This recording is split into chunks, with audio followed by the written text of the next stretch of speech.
Hello viewers, நீனோ பார்க்க போறது ஒன் பீஸ் எபிசோட் 743 பார்ட் 1.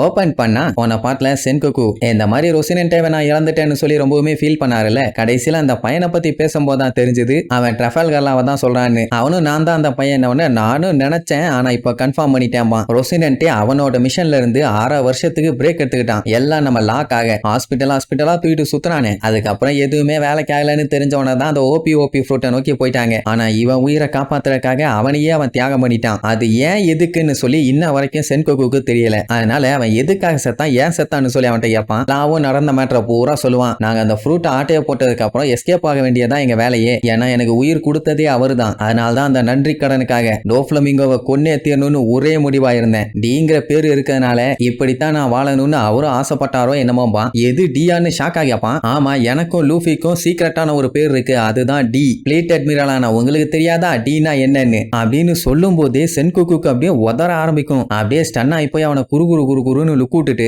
அதுக்கப்புறம் எனக்கெல்லாம் அதை பத்தி ஒன்னும் தெரியாது பாட்டு அவன் பாட்டுக்கு போவான். யோ பொய் சொல்லாதையான்னு கேட்டா ரொசனன்டேக்கும் இதை பத்தி எல்லாம் பெருசா தெரியாது. அண்ட் அது மட்டும் இல்லாம அவன் உன்னைய காப்பாத்தினதுக்கு அது ரீசன் இல்ல, உன்னை நல்லபடியா பாத்துக்கணும்னு அவன் ஆசைப்பட்டான். உன் மேல அன்பும் பாசமும் நிறைய வச்சிருக்கான். அதுக்கான ரீசனை தேவையில்லாம தேடிட்டு இருக்காத என்ன ஒண்ணு. அதுக்கப்புறம் தான் லா ஒன்னொன்னா யோசிச்சு பார்ப்பான். ஏன்னா ஒவ்வொரு டைமும் அவன் கூடவே இருந்து ரொம்ப அக்கறையா பாத்துக்கிட்டான். அதெல்லாம் ஒரு பாசத்துல பாத்துக்கிட்டான்னு இப்பதான் புரியுது. அப்புறம் சென்கோக்கும் நான் இன்னும் டியூட்டியில தான் இருக்கேன். அண்ட் இதே மாதிரி நான் பேசிட்டு இருந்தேன்னா இதுக்கப்புறம் நான் உன்னைய புடிச்சு ஜெயில தான் போடணும். ஆனா இப்போதைக்கு ரொசினன்டேவோட மெமரியை வச்சிருக்கிறது இவனும் அவனும் மட்டும்தான். என்னதான் நீ ஒரு பைரட்டா இருந்தாலும் அவனுக்கு ஏதாச்சும் செய்ய ஆசைப்பட்டினா அதை தாராளமா செய்ய. அவனை மறந்துடாத, நானும் மறக்க மாட்டேன். அவன் உயிரோட இருந்திருந்தான்னா உன் லைஃப உன் இஷ்டத்துக்கு வாழுன்னு தான் சொல்லியிருப்பான். போன்னு சொல்லி லாவை அனுப்பி விட்டுருவான். அப்படியே கட் பண்ணி ஷோவை காட்டுறாங்க. அவன் அப்படியே பேத்தனமா வந்துகிட்டு இருக்கான். அதை தடுக்கிறதுக்காக ஷீல்டு, அதுக்கு பின்னாடி இவங்க, அதுக்கப்புறம் தான் நம்ம ஆளுங்க. அவன் ஜிம்பிளா ஒரு விண்கல்ல தூக்கி போட்டுக்கிட்டு போய்கிட்டே இருப்பான். அது தெரியாம இந்த தமக்குண்டு பேரியரை வச்சுக்கிட்டு இந்த படத்துலமியோ ஓவரா வாய் பேசிட்டு இருக்கான். முடிஞ்சா பிரேக் பண்ணுடான்னு வேற அவனுக்கு சவால் விடுவாங்க. ஆனா அவன் அப்படியே கேஷுவலா வந்து பார்த்துட்டு,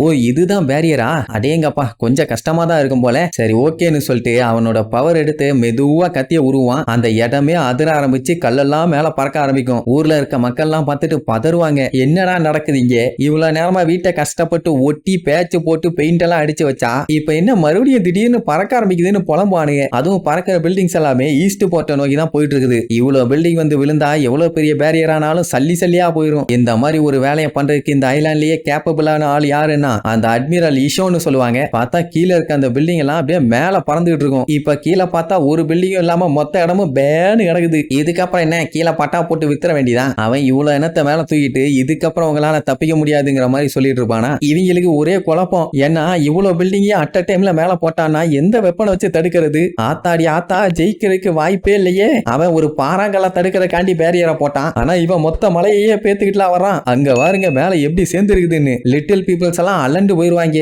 லியோ வந்துட்டு இதை பார்த்துட்டு இப்படியே வாய பழந்துகிட்டு இருந்தா வேலைக்கே ஆகாது, நம்ம எப்படியாச்சும் உசோலாண்டுக்கு போய் ஹெல்ப் பண்ணியே ஆகணும் வாங்கன்னு சொல்லிட்டு அடிச்சு புடிச்சு அங்கிருந்து கிளம்பிடுவாங்க. கிங்குமே ஒரு சைடு பார்த்துட்டு பதறுவாரு. ஏன்னா இவங்க நாட்டையே காப்பாத்தின பைரட்ஸ் அவங்கள புடிக்கிறக்கா இந்த அளவுக்கு வேலை பார்த்துட்டு இருக்காங்க. ஆடா பண்ணாடா பள்ளிலான்னு. நேக்கு என்ன டவுட்னா இவன் இப்ப பண்ண வேலையை டோஃப்ளமிங்கோ கிட்ட பண்ணியிருந்தானா எந்த பிரச்சனையும் இல்லாம தப்பிச்சிருக்கலாமே. அப்போ மட்டும் அவன் பவரை யூஸே பண்ணல. கைரோஸ் எல்லாம் பார்த்துட்டு ஆமா இதுக்கப்புறம் அவனுக்கு எஸ்கேப் பிளான் எல்லாம் ஒர்க் அவுட் ஆகுமா ஆகிற மாதிரி தெரியலையடாமா. எங்க ரெபேக்கா கத்திட்டே வருவா, லூசி செத்துக்கிட்டு தொலைஞ்சாதே எப்படியாச்சும் தப்பிச்சிருன்னு. அங்க சுரு பேஸ்டில் கத்திட்டு இருப்பான். அவன்கிட்ட ரெஸ்பான்ஸே இருக்காது. ஏன் அப்படின்னா மேல பார்த்து வாய பழுந்துட்டான். அவன் கண்ணு அவனாலேயே நம்ம முல்ல கீழே இருக்கிற மாதிரி மேல ஒரு சிட்டியவே உருவாக்கிட்டான். அதுக்கப்புறம் கத்தி அவனை கூப்பிட்டு இதுக்கப்புறம் உனக்கு ரீஇன்ஃபோர்ஸ்மெண்ட் வேணுமான்னு கேப்பா. தேவையே இல்ல, எவனும் ஆணியவே புடுங்க வேண்டாம். ஈஸ்ட் சைட்ல இருக்க எல்லா நேவி ஆளுகளும் அடிச்சு புடிச்சு 5 நிமிஷத்துல இங்க வந்து சேர்றீங்க. எவனும் இருக்கக்கூடாது, இருந்தீங்கன்னா உங்களுக்கு தான் சங்கு. அண்ட் அது மட்டும் இல்லாம அங்க இருக்க மக்கள் எல்லாத்தையுமே சேஃப் ஏரியாவுக்கு கொண்டு போயிருங்க. யாரையும் ஈஷோவோட வழியில குறுக்க விட்டுறாதீங்க, வச்சு செஞ்சு விட்டுருவான்னு சொன்ன உடனே எல்லாம் அடிச்சு புடிச்சு அங்க இருந்து ஓட ஆரம்பிச்சிருவாங்க. ஒரு கிரிக்கெட் இருந்து தப்பிச்சு இன்னொரு கிரிக்கெட்டா மாட்டின கதையாயிருச்சு. மக்களை அங்க இங்கன்னு ஓட விடுறதே வேலையா வச்சிருக்கானுங்க. அப்ப அவன் கண்ணுல பார்த்தா அப்படி ஒரு வெறி,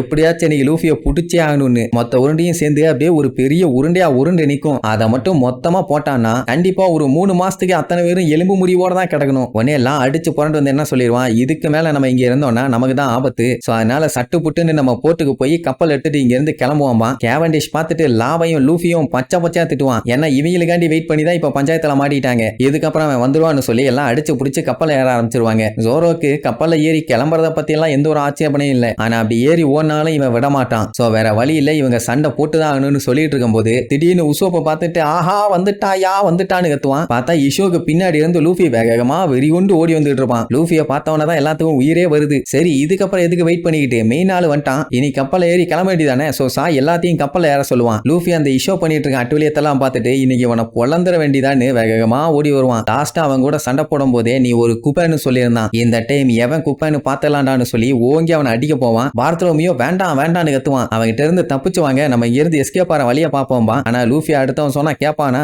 டே கல்ட்டு போயில இனி ஞாபகம் இருக்குதா, உன்னை நான் இப்ப அடிக்க போற அடியில உன் மண்டகண்டெல்லாம் திரிக்க போகுதுன்னு எலிஃபண்ட் கன்னுன்னு சொல்லி கையை முறுக்கி ஓங்கி ஒரு குத்து. அங்க பார்த்தரோமியோ பதறுவான். ஐயோ லூஃபி சென்பாய், நீங்க கை வச்சவன் சாதாரண ஆள் இல்ல, நேவி அட்மிரல், நேவி ஹெட் குவார்டர்ஸ்லயே கிரேட்டஸ்ட் மிலிட்டரி பவர் கொண்டவன் அப்படின்னு பீதியில கத்துவான். ஆனா லூஃபிக்கு அதை பத்தி எல்லாம் கவலை இல்ல. என் வழியில குறுக்க எவன் வந்தாலும் இதாண்டா நிலைமைங்கிற மாதிரி வெறி கொண்டு அடிப்பான். சோ இதுக்கப்புறம் இஷோக்கும் லூஃபிக்கும் பயங்கரமான சண்டை நடக்க போகுது. அதுல நம்ம ஆளுங்க சேஃப்டியா தப்பிச்சிட்டாங்களா இல்ல நேவி கிட்ட மாட்டிக்கிட்டு மண்டையை உடைச்சாங்களான்னு அடுத்தடுத்த எபிசோட்ல பார்க்கலாம். டாடா.